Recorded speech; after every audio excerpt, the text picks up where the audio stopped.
Turma, tudo bem com vocês? Você está precisando de ajuda no processo de plantabilidade? Está procurando mais produtividade? Hoje eu vou falar com uma pessoa que é especialista nesse assunto, é referência em plantabilidade. Além de ser professor da Unesp, palestrante, também está à frente de um grande projeto, um grupo específico de plantabilidade que tem ajudado muitos produtores rurais. Você já deve saber de quem que eu estou falando, né? Eu estou falando do meu amigo, meu mentor do agro, o Paulo Arbex. Professor, seja muito bem-vindo. Eu estou muito feliz de estar aqui falando com você. Olá, Mona Lisa, o prazer é todo meu, é uma honra estar falando com você aqui, principalmente por dois temas tão importantes, né, que é a plantabilidade e a comunicação. É verdade, professor. E você tem um dia a dia muito intenso com o agro, né? Você é palestrante, viaja bastante pelo Brasil para falar sobre plantabilidade, está na faculdade, é professor. Então, fala um pouquinho para a gente como você usa a comunicação do agro ao seu favor. Perfeito, Mona Lisa. Eu acho que principalmente a comunicação ela tem que ser usada de forma assertiva e diferente entre, por exemplo, a hora que a gente está dando palestra de plantabilidade. Eu sempre falo, pessoal meu do GPD aqui, né? Você vai falar para agrônomo é uma coisa, você vai falar para proprietário, para produtor é outro. E se você for falar com o pessoal do campo, que é o que a gente mais gosta, né? Quem está trabalhando ali na lida, quem está na linha de frente, é outra coisa. A gente tem que falar conforme ele entende. Então, a comunicação, eu tenho até uma frase, Mona Lisa, que é assim, comunicação não é o que eu falo, é o que o outro entende. Se eu chegar e ficar falando em inglês para ele, ele não vai entender nada. Então, não está sendo feita a comunicação. Então, cada nicho a gente trata de uma forma diferente. Isso que é o bacana. E dentro da sala de aula, professor, com tanta desinformação, existe um desafio ali em ser professor de alunos que vivem o agro, né? Tem algum diferencial na comunicação dentro da sala de aula? Sem dúvida nenhuma, Mona. Que a gente tem que ser, eu falo que nós temos que ser além de professor, a gente tem que ser amigo, a gente tem que ser uma pessoa que consiga relatar de forma simples. Eu gosto sempre da simplicidade, né? Falo assim, de forma simples, porém passar toda a teoria que é importante para ele. Então, de uma forma geral assim, a gente tem que falar sobre assuntos. Eu vou falar de uma semeadora, então eu tenho que colocar vídeo, eu tenho que colocar fotos, que daí eu estou falando, e a comunicação visual também, ela tá agindo. Daí, fazendo aula prática, daí junta tudo na cabeça daquele aluno lá para ele poder entender melhor. E sem contar que você está preparando futuros defensores do agro aí para poder mostrar a verdade do nosso agro, né, professor? Exatamente. O nosso agronegócio é maravilhoso, né? O agronegócio em si, toda a cadeia do agro, a agropecuária em geral, é maravilhoso. Então a gente tem que preparar esse pessoal e não desvirtuar as informações, né, Mona? Eu acho que o importante é isso. Eu não estou falando para que só fale bem do agro. Eu quero que sejam feitas, a gente faz com que os alunos, né, entendam o que é verdade e o que é mentira. Esse que é o principal, que não precisa falar bem da gente, é só falar a verdade, que falando a verdade já está falando bem. É verdade, professor. Professor, vamos falar um pouquinho sobre a sua especialidade agora, plantabilidade. Qual a orientação que você deixa para quem está passando por esse processo, o produtor rural que precisa de mais produtividade na hora do plantio, na hora de executar ali o planejamento da plantabilidade? Precisa ter uma comunicação assertiva? Puxa, a pergunta é excelente, Mona, porque assim, ó, eu costumo falar que a comunicação tem que funcionar. Por quê? Porque o produtor ele vai lá e planeja, né? Daí às vezes ele planeja e ele mesmo executa. Na maioria das vezes ele planeja, daí ele tem um gerente ou alguém, um operador, e vai transmitindo, né? Vai transmitindo as informações. Então, por isso que a comunicação tem que ser muito assertiva, e na plantabilidade é a mesma coisa, né? Ah, eu fiz um planejamento, eu quero colocar tantas sementes por metro, eu quero colocar tanto de adubo por metro ou por hectare. Isso aí tem que chegar lá na ponta, tem que chegar para o operador. Então, tem o planejamento, daí passou para execução.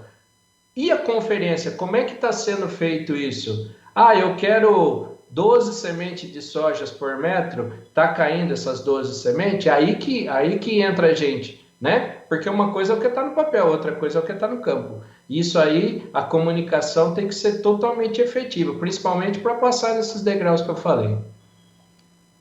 E tem alguma orientação, professor, que você passa para os produtores rurais que estão nos acompanhando aí, precisa de uma dica para ter uma plantabilidade com mais resultados?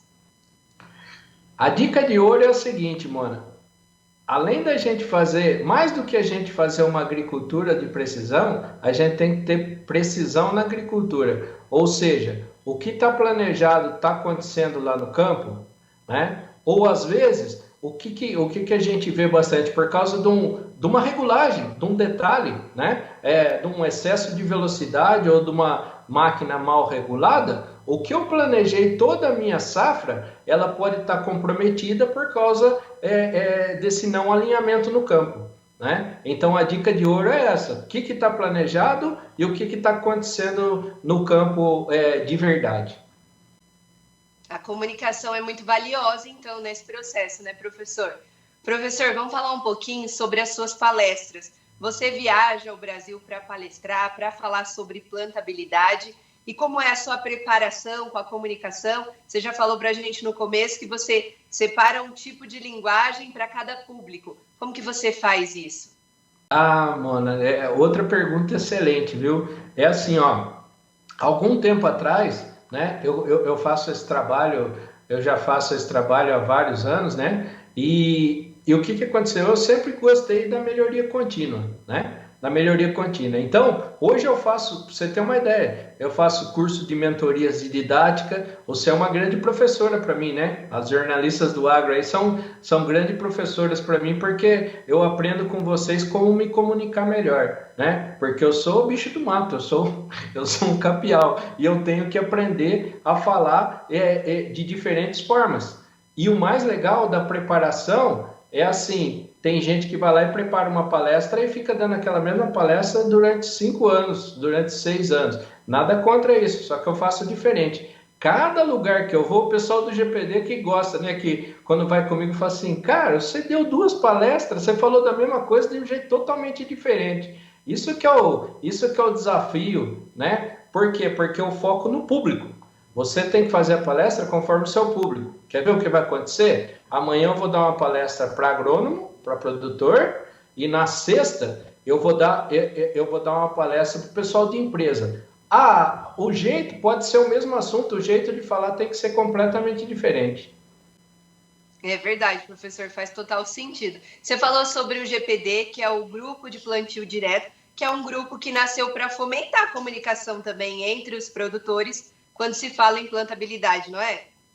Ô, Mona, eu tenho 2 legados profissionais, né? O primeiro legado que é levar essa boa plantabilidade, o capricho, né? O plantio bem feito para todos os produtores do Brasil que a gente conseguiu alcançar. E o segundo legado é formar pessoas capacitadas, pessoas que, principalmente que sejam bons profissionais, né? Que sejam bons profissionais, que sejam profissionais corretos, éticos, e no GPD eu consigo fazer isso. A gente está formando, graças a Deus, a gente tem uma turma aí muito boa, tá saindo, hoje o GPD empregabilidade está 100%, né? Todo mundo que sai do GPD está saindo empregado, quer dizer que o resultado do trabalho está sendo bem feito, né? E assim, e por que está sendo bem feito? Porque a gente consegue fazer o tripé da universidade, que é o ensino. A gente faz ensino, eu dou aula, a gente faz pesquisa e faz extensão. A extensão é esse trabalho junto com os produtores. Então,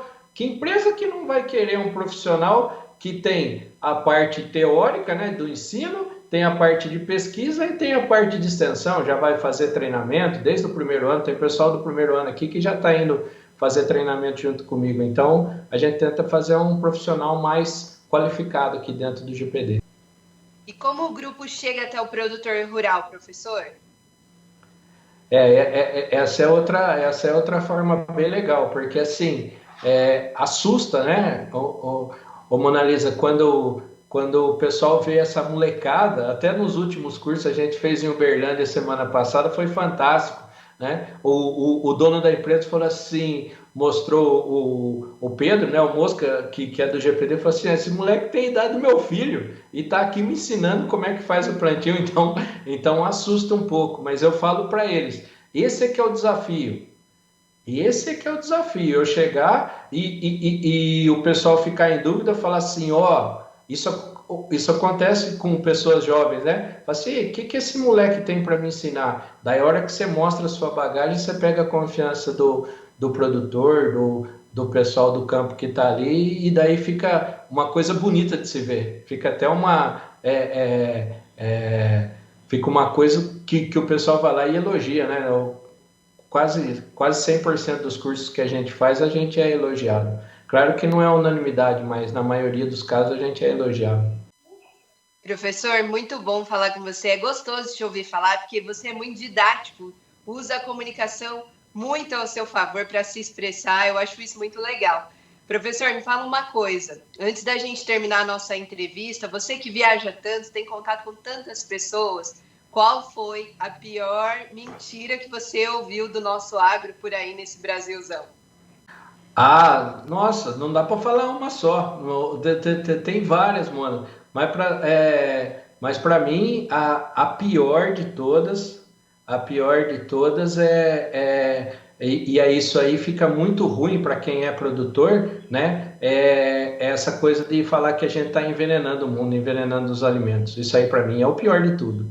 Porque assim, o mesmo alimento que vai para a mesa de quem não é do agro é o mesmo alimento que a gente come, entendeu? Então ninguém quer envenenar sua própria família. Então essa aí falta muita, mas muita informação, ou seja, tem uma desinformação brusca aí, achando... Eu lembro que teve umas reportagens de excesso de agrotóxico nos alimentos. Daí uma caixa de determinado alimento que era R$30, no outro dia foi lá e foi para 6. Isso aí quebra o produtor e mais ainda, é uma desinformação, porque se você analisar a quantidade de produto que a gente usa perto, né, sempre falar, o Brasil é o recordista em defensivo, em agrotóxico, não sei o que, é claro, olha a área que a gente planta. Então, a coisa tem que ser justa, tem que ver assim, quanto que a gente planta e quanto que é usado. Daí, se você dividir, nós somos um dos que menos usa. Tem países que são do primeiro mundo aí que usa muito mais do que a gente. Então, essa para mim é a pior desinformação. Com certeza, né? Por isso que existe o agro.com, para a gente contribuir para desmistificar tanta informação errada, né, que a gente vê por aí, infelizmente. Professor, qual a sua mensagem final aí para quem está nos acompanhando? Minha mensagem final é que a agricultura é uma atividade divina, né? Uma atividade de Deus, porque a gente produz alimento para saciar a fome do mundo. Então, eu falo que tem gente que tem heróis, né? Às vezes um jogador de futebol, um artista. Os verdadeiros heróis para mim são os produtores rurais que põem alimento na nossa mesa. E obrigado pela entrevista, viu, mano? Eu que agradeço, professor, a sua disponibilidade. Um beijo, a gente se encontra por aí. Um beijo, mano. Tudo de bom para você, viu?